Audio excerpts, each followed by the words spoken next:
अब्बासी साहब ये बताइएगा कि फैजाबाद धरना कमीशन में ज़ाहिर है आप भी पेश हुए, वो सवालनामा भी आया।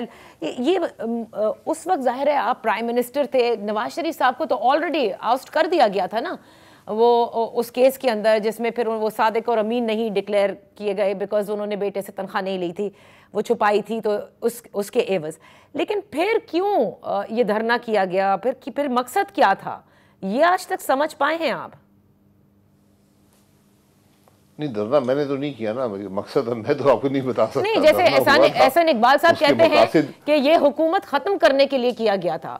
सो I don't know because you were the sitting prime minister, आप उस वक्त के डीजीआई से भी आपकी मुलाकात हो रही होगी, चीफ ऑफ आर्मी स्टाफ से भी हो रही होगी, तो कुछ समझ में आया कि सडनली ये किसने ला के बिठा दिया? यकीनन इस धरने से सुबकी हुई है, मुल्क का नुकसान ही हुआ है, लेकिन हमने उसको मैनेज किया।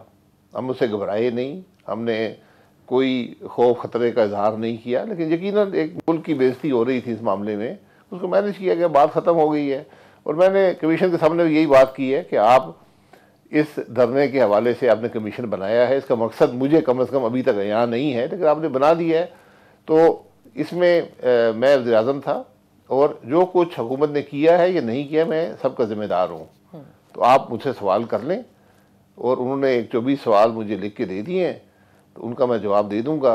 उनमें से अक्सर सवालात का, बल्कि तकरीबन सारे ही सवालात का ताल्लुक धरने से नहीं है, वो मुल्क की बुनियादी मामलात से है कि ये कैसे, आइन क्या कहता है और फलाना क्या कहता है। तो बहरहाल उनके भी मैं जवाब लिख कर उनको वापस दे दूंगा।